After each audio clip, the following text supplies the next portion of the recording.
Sakamoto Days, episode 14, Strong Assault.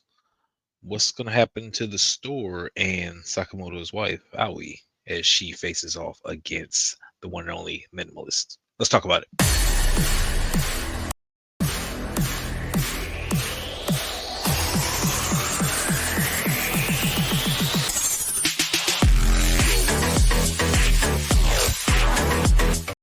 Welcome back, Event. So, Sakamoto Days, this one has been arrived for the first couple episodes of the second part. And again, we're facing off against the inmates. So, Shin and Lu just finished having their encounter and dealing with one of their inmates who they did not finish off. They captured, who ended up running off and kind of doing his own thing. But they've been taken to a doctor to get taken care of. Sakamoto takes them to see his favorite holistic healer, Granny Mia. All right, Granny Mia is a a doctor of sorts for hitmen and assassins alike. She takes care of if anybody knows that, they're hurt or they need anything in particular, they come to see her. She has what's known as the godly hand, I guess as everybody calls it, because she is that good at doing her healing and practicing, and she is 98 years old. So she has been doing this for a while, and she is very good at it. And she says, just because I'm 98, yeah, like, yo, don't underestimate me. Like she's good for what she does. So Shin ends up receiving some acupuncture to kind of get himself together. Lou ends up going to get a hangover cure, which is pretty much some clam miso soup, because her body has stored up a lot of toxins. I guess she's drinking straight ethanol, so it's not really surprising at this point. And Sakamoto receives an evaluation, and he's got a pressure point that is kind of jammed up a bit because he's holding on to a lot of anger and frustration, and apparently it's all channeled and centered right there in that point. So of course, Granny goes to loosen that, and he's saying, "Oh, it doesn't hurt," but you see he is hurting, and she knows like you can't hide anything from her. She's gonna figure it out. She has access to, you know, all the evaluation techniques that she's learned over the years. Yeah, you're not gonna be able to hide anything from her. So while doing this, he ends up asking her to take care of Lu and Shin because they need to stay and recover for a while. So pretty much they'll probably be out for an episode or two while they recover to get back to their feet. Because again, with Shin being listed as a D rank, Lu is a C rank, and Sakamoto listed as a B rank, they can't take the damage that they've been, taking or deal with some of the higher level enemies that they've been facing. So they're going to stay and recover. He can't spend more than 5 minutes using his newfound power without pretty much, throwing himself for a loop. So Shin's got to get it together in that aspect. We cut back to the store and we actually see the minimalist who is questioning Aoi about how, you know, what's going on, where's Sakamoto, how's he not here, where's he at, what's going on, and ends up crushing the register and tearing apart the counter to get to her and grabs her by the throat and is like, I don't think you understand what kind of danger you're in, which immediately turns out to be Nagamo. Nagamo was taking the place of Aoi, and we find out they revealed through a favor that Sakamoto asked, saying that, hey, you owe me one. Can you look over the store? Because he's worried about his family.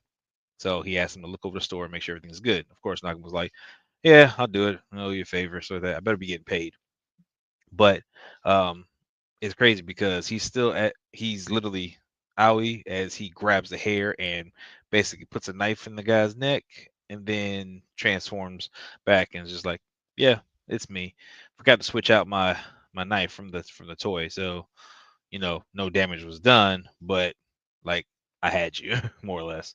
So Minimalist recognizes him from his list and knows that he's an S rank. So he says, I'm going to crush you, to which Nagamo responds, you're not that good, because he literally appeared right behind him with that same toy knife to his throat and just kind of looking at him like, yeah, try me if you want to. And he proceeds to dodge a bunch of blows, and more or less he's trying to get Nagamo, and Nagamo's just like, yeah, I'm here to watch the store. That's about it. So you want to come at me, you come at me. Now we go over to Heisuke and Pisuke, who were up in the tower, and they're still, chilling in the tower looking around, and they actually see a part walking. And thanks to his gam, telling him like some stuff is right under your nose, he ends up looking down at the glass floor slash ceiling. And he sees a part walking, so he takes a shot, ricocheting the bullets off of several pieces of glass to go down there to nail Apart, who blocks his bullet. Now, if you remember, Heisuke fired a shot earlier, and what happens is, with that being said, Apart basically found where Heisuke was and proceeded to tie him up with his threads, getting ready to cut them through when the elevator dings open and Sakamoto walks out. That warning shot was sent at Sakamoto, who caught it with some chopsticks and realized where Heisuke was and proceeded to go up and find him. Hence, Heisuke head back up with Sakamoto coming to take care of Apart. Now, back to Nagamo and Minimalist. Like, Minimalist is throwing all types of attacks, and he cannot lay a hand on Nagamo. Like, Nagamo is making short work of these dudes. For these particular guys to be kind of listed as these big bad inmates, they are not getting a lot of stuff done. I think Dump probably had one of the best fight scenes in the entire thing, and she was still dispatched with relative ease by, you know, the assassins. The order took care of her. So with Nagamo taking on Minimalist, you see that he is quick with it. He is snatching phones out of his pocket, searching through. Like, I'm trying to see if you got Slur's number or something. He is like having fun with this. And Minimalist again cannot lay a hand on him at all. And what ends up happening is he ends up losing sight of Nagamo that fast. So he's searching the store for him. The next thing you know, you see Minimalist grab Minimalist by the neck and holding him up, because we know that Nagamo done changed into Minimalist now and is toying with him even more. So it's absolutely funny, of course, seeing Nagamo in action, but I'm glad we actually got to see him more in action, because we kind of see him. We walk into a room, we see him finished taking care of the room, but we didn't see how. So it's nice to actually see him fight, a bit more. I won't say seriously, but this is not a challenge for him, but it's fun. So uh, Nagamo ends up, basically still messing with him, searching his whole pockets and finds nothing but junk. And just like, you know what, time to be done with this, and pulls out what looks to be a giant Swiss Army knife the size of his chest. Like, he's carrying the silver case and it's got this big, knife in it. And he opens it up and it's like, it's got 6 different functions on this thing, and gives Minimalist a chance.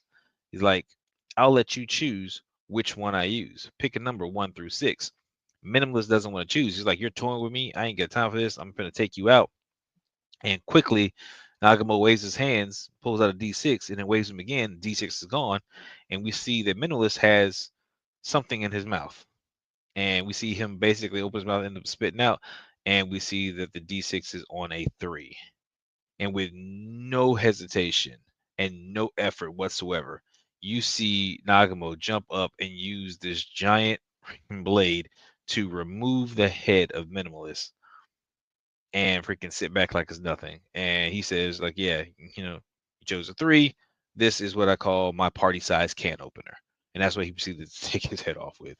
Afterwards, he decides to sit back and crack open a drink with same said can opener, and is now disappointed because he's not going to be getting employee of the month because he pretty much wrecked the store in the process. So, oh, bummer. We go back to Sakamoto, who is still facing off with a part, and Sakamoto realizes that he can't slim down like he normally does to get ready to scrap. It's a problem.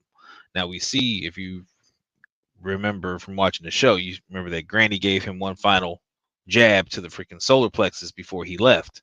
And what I think that was is, once she worked on his back and she did that, she more or less turned off his ability to shed that weight very quickly.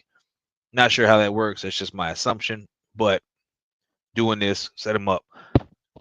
Excuse me. So doing this set him up so where he cannot, slim down. So he's trying to work out real quick and do stuff. He cannot get it done. So he is, but we see that as he's fighting Apart, Apart tries to use the threads on him to cut through him, but he cannot cut through him because of how thick Sakamoto's flesh is. So it's a blessing. He can't be cut through, so he can, face off with Apart a lot easier. Now, while this is going on, of course, a whole bunch of stuff is knocked over, which triggers the, compulsiveness of Apart to fix everything and have everything organized. While this is happening again, Sakamoto tries to work out, tries to burn off that fat, and realizes that he can't do it. And in this process, we keep getting several flashbacks back and forth where we see Granny talking with Shin and Lu and talking about, like, he's got to learn how, and Sakamoto has got to learn how to use what he has to his effort, because he's only fighting at about 30% of his original fighting strength. So if he learns that, everybody has a different way of moving, a different way of doing things, he can be more effective. He's like, so freaking overweight people have a different way of moving, and they have to adapt to their situation. So more or less, she's trying to instill in Sakamoto. He's got to realize that, and slowly but surely, his body starts to realize that. He starts to realize that it's not just you know him slimming down to be able to fight. Is like, no, he already feels lighter on his feet, and he's been since he logged out, he's kind of winding up his shoulder and feeling better. So it's just like, okay, he's got to figure out how to make this work specifically for him, because he's still got to deal with a part.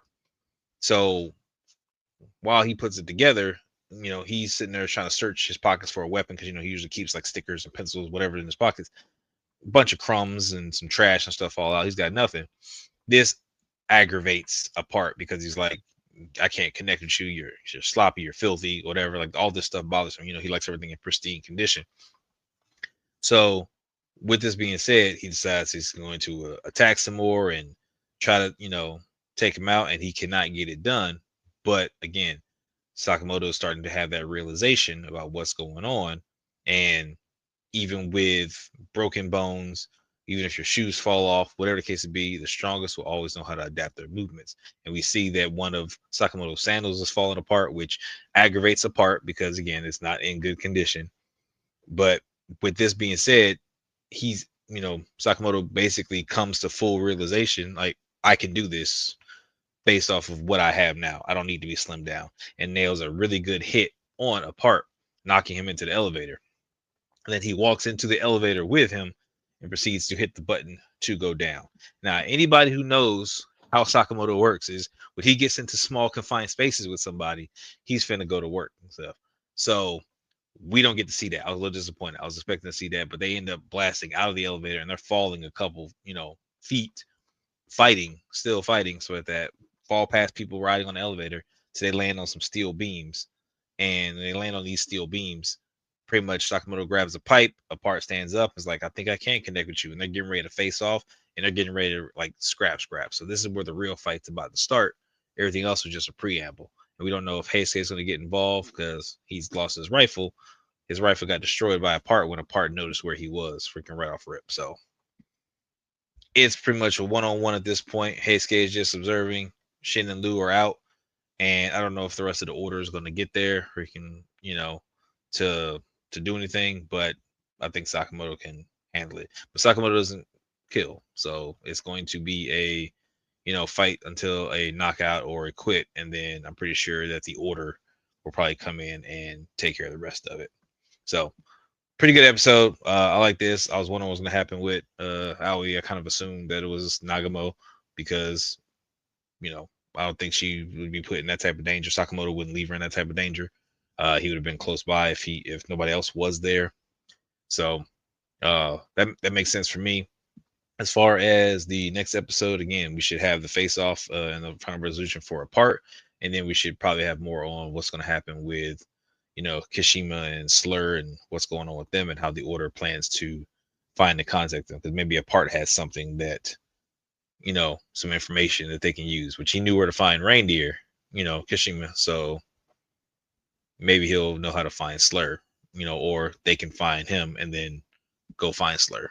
So that's where we're at. Freaking, so make sure you hit the little red subscribe button. Appreciate each and every one of y'all. Continue to cover this show as it comes out. And until then, I will catch you guys in the next one. Later.